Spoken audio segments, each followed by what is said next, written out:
नमस्कार, जय जोहार, जय छत्तीसगढ़। मैं यशवंत साहू। आप जो ये अभी आवाज़ सुन रहे थे, तमाम आपने ये आवाज़ अलग अलग प्लेटफॉर्मों में सुने होंगे, जैसे कि टेलीग्राम, इंस्टाग्राम, फेसबुक, ट्विटर। मैं आपको बता दूं कि ये आवाज़ एक ऐसे व्यक्ति की है जिसको आप हमेशा सुनते रहते हैं और सुनना पसंद भी करते हैं। क्यों? क्योंकि आप सभी के बीच में तमाम वो अनेकों खबरों को लेकर के प्रस्तुत होते हैं, सामने आते हैं। आज वो व्यक्ति जिनका नाम है यशवंत साहू, जो भिलाई टाइम्स के फाउंडर हैं, वो हमारे साथ मौजूद हैं। आज उनकी एक कहानी जो हम बताना चाह रहे हैं, जो आप जानने की कभी इच्छा भी रखते हैं और जानने के लिए बहुत कोशिश भी की है, मगर कहीं किसी प्लेटफॉर्म में आपको नहीं मिल पाया। तो आज बड़े ही मुश्किल से यशवंत साहू जी जो हमारे साथ में मौजूद हैं, इनका राजनांदगांव आना हुआ है। और राजनांदगांव में आने के बाद हमने भी इनसे निवेदन किए कि आज थोड़ी सी कहानी, छोटी सी एक आपकी कहानी हम दर्शकों को बताएं कि आपकी जीवन गाथा क्या थी, कैसे आप एक छोटे पायदान से लेकर बड़ी सीढ़ियों की ऊंचाई तक के पहुंचे। यशवंत साहू जी, स्वागत है आपका राजनांदगांव। भाई, राजनांदगांव आना नहीं हुआ, राजनांदगांव आते रहता हूँ, मेरा घर है जी। ये चीज़ आना उनका होता है जो लोग कभी कभी मतलब जो मेहमान की तरह आते हैं। तो मेरा घर है जी, यहाँ तो आना ही है, कहाँ जाएंगे इसके अलावा। आपकी शुरुआत जानना चाहेंगे यशवंत जी कि आपकी जो पत्रकारिता की शुरुआत थी वो कहाँ से हुई और कैसे हुई? जिस जगह पे हम खड़े हैं राजनांदगांव, इसी जगह से मैंने अपना जर्नलिज्म शुरू किया। शुरुआत मैंने नई दुनिया में 3-4 महीने से किया। उसके बाद दैनिक भास्कर ज्वाइन किया। उससे पहले बता रहा हूँ, उससे पहले CG24 न्यूज़ चैनल आया था जी। लगभग 2-3 महीने उसमें मैं किया, जिसमें एंकरिंग भी खुद करता था। इलेक्ट्रॉनिक चैनल थे? हाँ, इलेक्ट्रॉनिक चैनल था। उसमें आता था, केबल में आता था। अच्छा, केबल था। तो उसमें सब कुछ अपन करते थे। उसके बाद फिर नई दुनिया गया। नई दुनिया के 3-4 महीने रहा। नई दुनिया के बाद भास्कर ज्वाइन किया as a stringer, trainee reporter. और भास्कर ज्वाइन करने के बाद जो है लंबा करियर रहा भास्कर में। 3 साल राजनांदगांव और लगभग 7-7.5 साल भिलाई भास्कर में अपना काम किया वहाँ पे। और वहीं से सीखा जो भी आज मैं यहाँ पे मौजूद हूँ, वो भास्कर की देन है कि एक लखोली के रहने वाले छोटू को उन्होंने यशवंत साहू बनाया, पत्रकार यशवंत साहू। तो वो दैनिक भास्कर की देन है। साहू जी, एक समय ऐसा था कि आप अपने गली मोहल्ले से जब निकलते थे तो साइकिल पर निकलते थे। छोटी सी उम्र हुआ करती थी उस समय आपकी, और उस उम्र पर लोगों का एक नज़रिया क्या हुआ करता था कि लोग आपको कैसे देखते थे? नहीं, देखो, मैं श्रमिक बस्ती का रहने वाला हूँ। लखोली बहुत जो है बड़ी जगह है और श्रमिक बेल्ट है। यहाँ पे लोग रोजी मजदूरी करके हाल कमाते हैं, हाल खाते हैं। तो उन्हीं बस्तियों में से हूँ। और मैं भी जब निकलता था सरकारी स्कूल में 8वीं तक पढ़ा। उसके बाद 9वीं क्लास जो है मैं राजनांदगांव के वेस्टलैंड स्कूल में पढ़ा। मेरे पापा को एक सपना था कि मेरा बेटा वहाँ पढ़े जहाँ सबसे बड़ा स्कूल हो। तो वो उस स्कूल में मेरा एडमिशन कराया। बड़ा स्कूल हुआ करता था। मेरे चाचा राजाराम साहू एडमिशन कराने गए थे खुद। अच्छा। और मेरे पापा आज तक कभी स्कूल नहीं गए उस जगह पे, क्योंकि वो पढ़े लिखे नहीं है तो ज़्यादा जानते नहीं सब चीज़ों को। तो मेरे चाचा एडमिशन कराए। उसके बाद 9वीं, 10वीं, 11वीं, 12वीं स्कूल वेस्टलैंड रहा। उसके बाद कॉलेज, दिव्या कॉलेज से मैंने अपनी पढ़ाई की। वहाँ पे बीकॉम में सेकंड ईयर में दैनिक भास्कर ज्वाइन कर लिया था। सेकंड ईयर में बीकॉम पढ़ाई करते करते जी, दिव्या कॉलेज से। अच्छा, तो ये राजनांदगांव में आपने एक अनुभव लिए, तमाम लोगों को, पूरे राजनांदगांव जिले को आप अपनी लेखनी से प्रभावित करते थे। बहुत सारी खबरें हमने की। बहुत उसके बाद ये जो भिलाई टाइम्स का जो सफ़र है वो कहाँ से शुरू हुआ? देखिए, राजनांदगांव का सफ़र 3 साल का रहा। जब शुरुआत के दिनों में था, जब मैं पत्रकारिता सीख रहा था, उस वक्त मेरी ज़िंदगी में कई सारे बड़े बड़े लोग आए, बड़े बड़े पत्रकार आए, जिनमें तापस चतुर्वेदी जी और उसके बाद प्राकृत शरण सिंह जी, ऐसे बहुत बड़े दिग्गज पत्रकार आए, जिनके मार्गदर्शन में, जिनके आशीर्वाद से सीखने को मिला। उसके बाद राजनांदगांव ट्रांसफ़र हुआ मेरा एज ए एजुकेशन रिपोर्टर के तौर पर। राजनांदगांव से भिलाई, माफ़ कीजिए, भिलाई ट्रांसफ़र हुआ राजनांदगांव से 2014 मई में। अभी एक साल, मतलब अभी की बात है इस टाइम पे। तो मई 2014 में जब भिलाई गया तो वहाँ पे भी बढ़िया एक्सपीरियंस था। बहुत नया शहर था, कैसे होगा क्या होगा। छोटे से शहर से आदमी भिलाई जैसे शहर में, चूँकि भिलाई एजुकेशन हब है। इंडस्ट्री की बात किया जाए तो वहाँ, हाँ, उद्योग नगरी है, इस्पात नगरी है और शिक्षा नगरी है। और मिनी इंडिया कहते हैं भिलाई को, जहाँ पे पूरे सभी प्रांत के लोग रहते हैं। तो उनके बीच में काम करने का जो मज़ा था वो बहुत शानदार है। और अब अभी मज़ा आता है। और अब ऐसा नहीं लगता कि भिलाई वालों ने, मतलब ये है कि यशवंत साहू को अपना लिया है। और क्योंकि यशवंत साहू को अपनाने की वजह ये भी है कि मैं दुर्ग में पैदा हुआ हूँ। अरे वाह! पैदा दुर्ग में हुआ हूँ, पढ़ाई लिखाई राजनांदगांव में पढ़ाई लिखाई की, पूरा परिवार नांदगांव में। और उसके बाद फिर वापस अपनी जन्मस्थली जो है, जन्म नगरी बोल सकते हैं उसे, जन्म स्थल बोल सकते हैं। अब वही मेरा जन्म स्थल, अब वही मेरा कर्म स्थल बन गया है जी। आज तमाम लोग आपको देख रहे हैं, आपके चैनल को देख रहे हैं, आपकी खबरें, अब जिस प्रकार से आप खबरों को प्रसारित करते हैं, दिखाते हैं उनको कि क्या कुछ उस खबर में सत्य है और क्या कुछ सच्चाई है। इस सच्चाई को लेकर के खबरों में आपका जो आना हुआ, उसके क्या अनुभव रहा है? देखो, भास्कर जब छोड़ा मैं जनवरी 2021 को रिज़ाइन किया भास्कर, और उसके बाद भिलाई टाइम्स की नींव हमने पहले रख ली थी 2019 में जी। वेबसाइट के में थे और उस अभी भी वेबसाइट में भी है। फिर यूट्यूब पे हम 2021 में आए और उसके बाद से जो लगातार काम करना शुरू किया वेबसाइट में, वो यूट्यूब पे जारी रहा। और 1 से 2 हुए, 2 से 3 हुए, 3 से 4 हुए, 4 से 5, अभी 9 लोग की टीम है।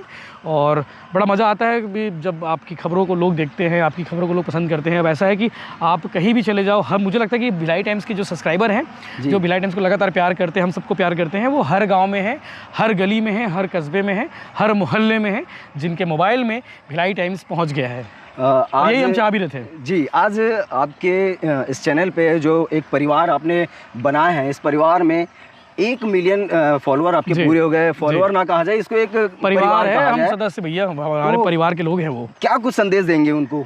बस यही कहना चाहूँगा कि इसने दया मैं बनाए रखूँ, खबर की छत्तीसगढ़िया बेटा तक प्यार मिले हैं, तक दुलार मिले हैं, तक आशीर्वाद मिले हैं, तो ये दया महल इसने बनाए रखूँ। हमन लगातार काम करबो खबर की ज़मीन से जुड़े आदमी हरन, कोनो कोई चांदी चम्मच लेके पैदा नहीं हो हन और कोई विरासत में सब चीज़ नहीं मिले हैं।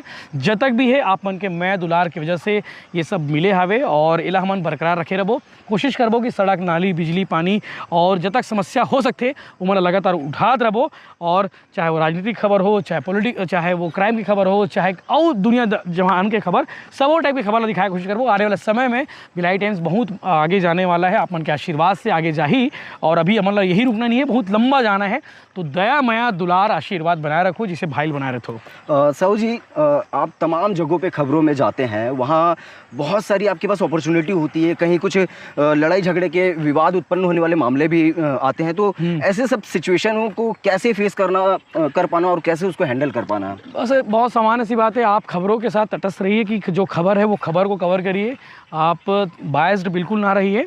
और जब कोई बड़ी दुर्घटना होती है तो हमें सिखाया गया कि आप हमेशा पुलिस के साथ खड़े रहिए, जो पुलिस प्रशासन है, उसके पुलिस के जवान हैं, उनके साथ खड़े रहिए, फोर्स के साथ रहिए, तो आप सेफ रहेंगे। ये वार जर्नलिज्म में सिखाया भी जाता है कि आपको ऐसी स्थिति में कहाँ खड़े होना चाहिए, क्या करना चाहिए, तो वो बताया जाता है। तो मैं बस यही कहूँगा कि आप ऐसी जगह में कभी रिपोर्टिंग करने जाए तो बड़ा सावधानी से पहले दोनों पक्षों को समझ लें, सुन लें जो विवाद हुआ है, उसके बाद आप माइक कैमरा निकालें, वरना दिक्कत हो जाती है। क्योंकि कई लोग माइक कैमरा देख के थोड़े से भड़क जाते हैं, थोड़े से आक्रोशित हो जाते हैं। तो आप पहले पूरी स्थिति को आप समझिए कि किन से बात करनी चाहिए, किन से बात नहीं करनी चाहिए, उसके बाद अपना माइक कैमरा उठाइए। आपकी लाइफ में सबसे बड़ा चुनौती भरा क्षण कहाँ आपने महसूस किए होंगे? तो रोज़ होता है चुनौती भरा क्योंकि देखो, ज़िंदगी में चुनौती ना हो तो फिर ज़िंदगी टाइप नहीं होती है। चैलेंज रहना चाहिए, चैलेंज के साथ चैलेंज को फेस करना आपको आना चाहिए। और आप जिस दिन आपकी ज़िंदगी से चुनौती और चैलेंज ख़त्म हो गया, उस दिन आप मुर्दा बन जाओगे। तो चैलेंज बनाइए, चैलेंज रखे रहिए और बड़ा फेस करने में मज़ा आता है, और यही ज़िंदगी है। हमारे फॉलोअर्स, मतलब कि हमारे इस चैनल के परिवार और आपके चैनल के भी परिवार, तमाम लोग आपसे भी मिलते होंगे, आपके पास आपके साथ सेल्फी लेने के लिए तरसते होंगे। लेकिन कोई तरसते नहीं भैया, मैं सबको सेल्फी दे देता हूँ, कोई दिक्कत नहीं। और मैं कोई इतना बड़ा आदमी नहीं कि सेल्फी देने के लिए तरसाऊँ लोगों को। आते हैं, प्यार करते हैं, बड़ा मैं उनसे मिलता हूँ, प्रणाम करता हूँ, आशीर्वाद लेता हूँ, और उनसे बस रिक्वेस्ट करता हूँ कि इसने दया में धरे रहे, और बढ़िया फोटो भी खिंचवाता हूँ। ये जो आपके फॉलोअर हैं, उनको आप जीवन में और आगे बढ़ने के लिए क्या कुछ संदेश देना? कुछ नहीं, बस काम करते रहिए, रोज़ नया करते रहिए। अगर आप पुराने चीज़ों को करते रहेंगे, यानी कि एक ही ढर्रे पे चलेंगे, तो आप शायद ज़िंदा ना रह पाएंगे। तो इसलिए ज़िंदा रहने के लिए, आगे बढ़ने के लिए कुछ ना कुछ नया करते रहिए, ताकि ज़िंदगी में रस बना रहे, ज़िंदगी में माहौल बना रहे। साहू जी, अभी 10वीं 12वीं की बोर्ड के एग्ज़ाम के परिणाम की घोषणा हुई है, रिजल्ट आ गया। ये जो वक्त होता है उन विद्यार्थियों के लिए बड़ा कठिनाईदायक रहता है। ऐसे सिचुएशन में जो बच्चे फेल हो जाते हैं, वो जिनके नंबर कम भी आते हैं, समझते हैं कि हम अपने जीवन से हार गए। तो अरे भैया, ऐसा सिचुएशन कभी कभी क्रिएट भी हो जाता है कि वो अपने आत्मदाह तक की भी सोच लेते हैं। हाँ, मतलब बुरी चीज़ें करने लग जाते हैं, वो दूसरे रास्ते में चले जाते हैं। तो उनसे बस यही कहूँगा, भैया ये 10वीं 12वीं के नंबर ना आपकी ज़िंदगी तय नहीं कर सकते हैं। हाँ ठीक है, मेरिट लिस्ट में नहीं आ सकते बात अलग है, लेकिन आपका ये नंबर जो है ना, मतलब मैं अपना बता रहा हूँ, मेरे 10वीं में 72% था जी। 12वीं में वो नंबर कम होके 62% हो गए, मतलब एकदम बॉर्डर पे फर्स्ट डिवीज़न के जी। और ऐसे बहुत सारे लोग हैं, बहुत सारे बड़े बड़े लोग हैं जिनके नंबर 10वीं 12वीं में बहुत कम थे। IAS अवनीश शरण सिंह साहब हैं, बिलासपुर के कलेक्टर है अभी, और कई पदों पे रहे, कवर्धा भी रहे, तो उनके नंबर 44 थे 12वीं में। अच्छा। 44%, थर्ड डिवीज़न आया था वो कलेक्टर साहब के 44% नंबर थे। उसके बावजूद उन्होंने UPSC क्रैक किया और आज ज़िंदगी के सफल उस पे हैं, मुकाम पे है वो।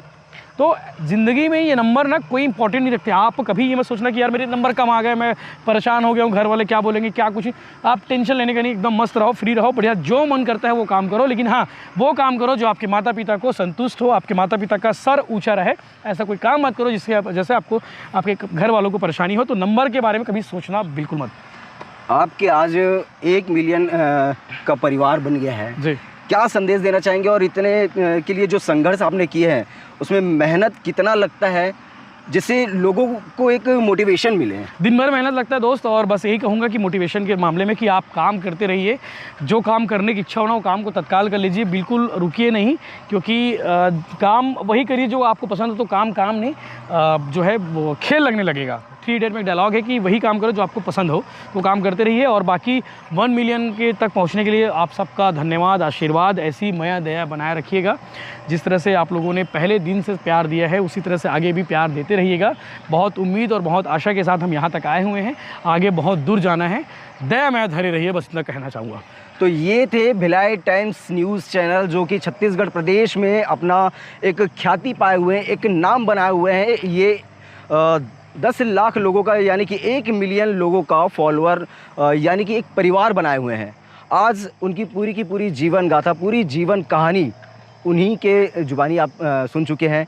लेकिन क्या कुछ उनका कहना रहता है और क्या कुछ मोटिवेट करते हैं, लोग गलत रास्ते पे ना जाए उसके लिए क्या कुछ बात कहे हैं, ये सारा चीज़ आपके ऊपर डिपेंड करता है। आपका इस पर क्या राय है हमें कमेंट बॉक्स में ज़रूर बताइएगा।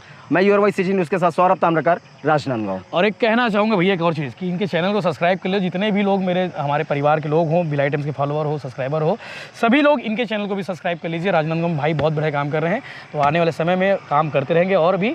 तो आप बस दया में धरे रहिए, इनको प्यार करते रहिए। कब सब्सक्राइब बटन दबा दीजिए। सब्सक्राइब बटन दबाने से पैसा नहीं लगेगा, ना मेरा पैसा लगेगा, इनका लगेगा ना आपका लगेगा। दबा के रख दीजिए, बटन सब्सक्राइब हो जाएगा। और आज आपके 1 मिलियन के लिए बहुत बहुत थैंक यू, बधाई। 1 मिलियन होने के बाद पहले शख्स हैं जिन्होंने इंटरव्यू लिया है। धन्यवाद भाई, धन्यवाद, थैंक यू।